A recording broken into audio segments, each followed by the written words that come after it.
Usa ka retiradong huwes ug iyang mga kaubanan ang mihanyag og 300,000 pesos alang sa tawo nga makahatag og lig-on ug katuohang impormasyon sa tinuod nga ginikanan ni Senadora Grace Poe. Si Jesus Nograles Rodriguez Jr. nagkanayon nga tuyo sa ilang hanyag mao ang pagpangita sa tinuod ug pagpahiluna sa isyu kalabot sa citizenship ni Poe. Giklaro ni Rodriguez nga dili siya apelyedo sa bisan unsang grupo ug ang katuyuan sa reward alang lang makita ang tinuod nga ginikanan ug isip maayong buhat.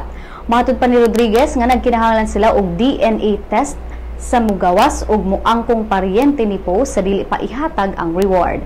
Matud pa ni Rodriguez nga modawat sila og dugang donasyon kung kinsa ang interesadong ug gustong mahibaw-an ang tinuod.